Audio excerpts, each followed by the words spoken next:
When you think of the British royal family, you probably picture crowns, grand palaces, and endless ceremonies.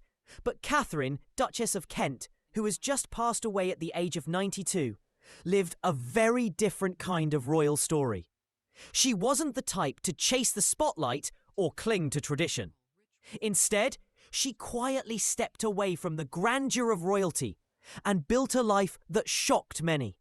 Working in schools as Mrs. Kent, teaching music and putting compassion above status, her journey defied expectations from the very start. She married into the royal family in one of the most celebrated weddings of her time. But what followed wasn't the polished fairy tale people imagined.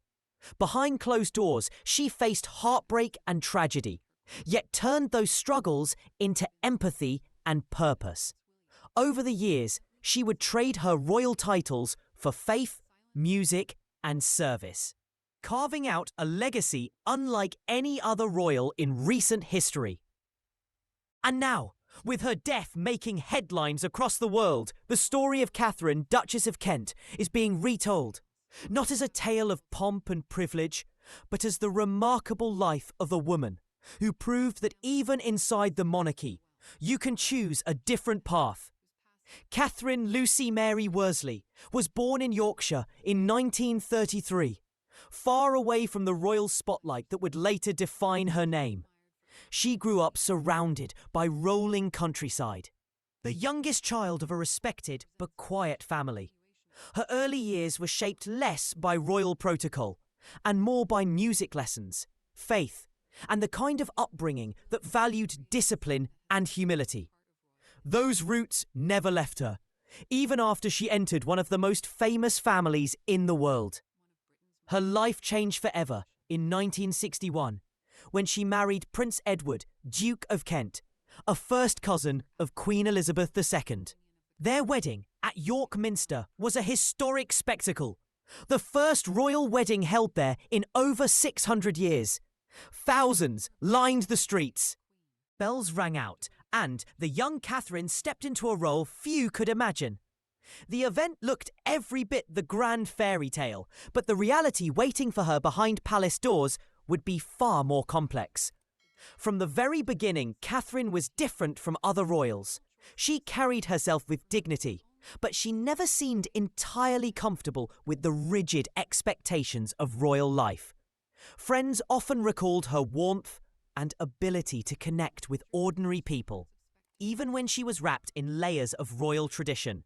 It was this contrast between the grand public ceremonies and her deeply personal nature that set the stage for how she would navigate her place in the royal family. For all the titles and duties that came with her marriage, Katharine's true strength was the way she connected with people. Unlike many royals who kept a polished distance, she was known for her warmth, the kind that made her stand out in a family often criticised for being too formal. One of the most unforgettable moments came at Wimbledon in 1993. After Czech player Jana Novotná lost a heartbreaking final, Katharine was the one waiting at the podium.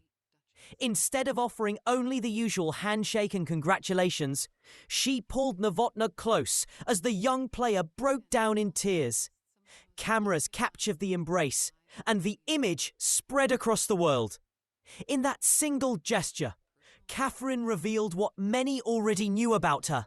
She was a royal who understood pain, and she wasn't afraid to show empathy in front of millions. Behind Katharine's kindness was a story marked by heartbreak. In the 1970s, she endured tragedies that few could see from the outside. She contracted rubella during pregnancy in 1975 and lost her baby. Just 2 years later, she gave birth to a stillborn son, Patrick. These losses weighed heavily on her, shaping not just her private life, but also her public compassion. Those who knew her say it was these moments of pain that gave her the deep empathy she later showed to others.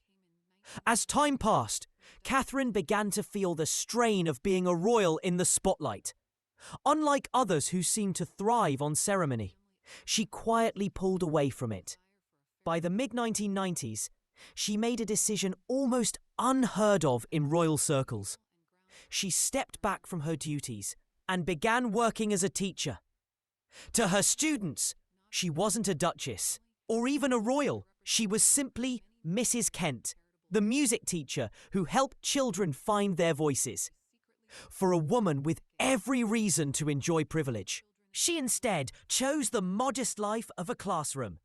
In 2002, she went further, giving up the style Her Royal Highness. While she remained part of the family, she no longer lived in the royal spotlight.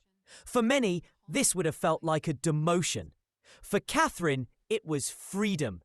She could finally live life on her own terms, quietly, with faith and music at the centre. If Katharine's struggles pushed her away from the spotlight, her faith and love for music gave her a new purpose. In 1994, she made a choice that sent shockwaves through the monarchy. She converted to Catholicism. At the time, this was almost unthinkable. No senior royal had made such a move in more than 300 years. But for Katharine, it wasn't about making headlines. It was about conviction, about following what she believed in.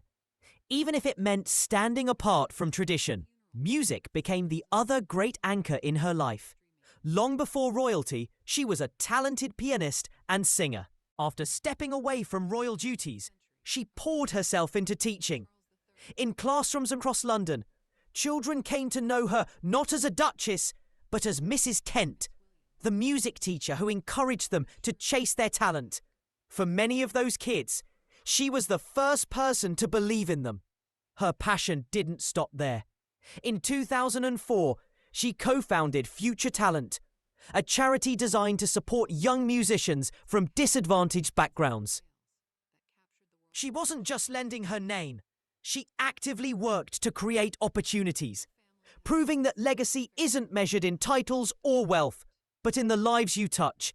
Katharine's dedication to music and faith showed the world that even inside the monarchy, one could choose a path that was deeply personal, meaningful, and quietly revolutionary. When news broke that Katharine, Duchess of Kent, had died at the age of 92, it felt like the end of an era. She had been one of the last remaining royals to truly bridge the gap between the strict traditions of the old monarchy and the modern, more human face of the royal family. For decades, she had quietly faded into the background, rarely making headlines, but her death reminded the nation of the impact she had left behind. The announcement sparked a wave of tributes, not just from within the royal family, but from former students, charities, and ordinary people whose lives she had touched. Even those who never met her spoke of how refreshing it was to see a royal who seemed approachable, vulnerable, and willing to live life on her own terms. Her funeral is expected to be unlike many others in recent royal history. While she lived much of her later life outside of the spotlight, her passing brings together the weight of royal tradition and the respect of countless communities she served. Historians are already calling it a historic farewell. Not because of grandeur, but because of what it symbolises, the quiet, steady end of a chapter in royal history.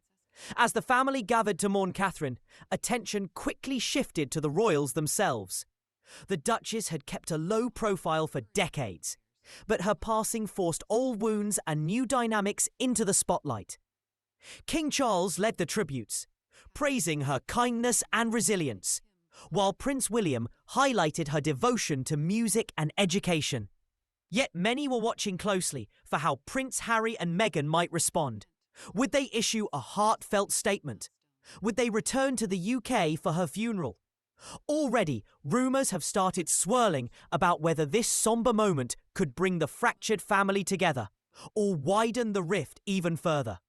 Some commentators pointed out that Katharine had always been one of the more compassionate figures in the monarchy, and her absence might remove one of the last quiet bridges between feuding royals. Others speculated that her death could become yet another backdrop for subtle tensions. with every glance, seating arrangement, or absence at the funeral being dissected by the press. What's clear is that Katharine's passing didn't just mark the loss of a royal, it highlighted the ongoing drama within the House of Windsor. And in a family where every move sparks headlines, her funeral could become yet another flashpoint for both unity and division. Katharine, Duchess of Kent, may not have been the most photographed or outspoken royal, but her story is one of quiet rebellion, deep compassion, and lasting influence. She walked away from the spotlight long before it was fashionable to do so, choosing authenticity over appearances. She endured personal loss, challenged centuries-old royal traditions by embracing her faith, and transformed her love of music into a legacy that will outlive her. Her death at 92 is more than the passing of a royal figure. It is a reminder that history isn't only shaped by those in the headlines, but also by those who work silently behind the scenes. Katharine showed the world that kindness, courage, and conviction can leave a mark just as powerful as duty and crown. As Britain prepares to say goodbye, one thing is certain. The Duchess of Kent will be remembered, not just for the title she held, but for the life she chose to live. And for many, that's what makes her story unforgettable. Please don't forget to subscribe, like, and share. It's a lot to us, and join our community.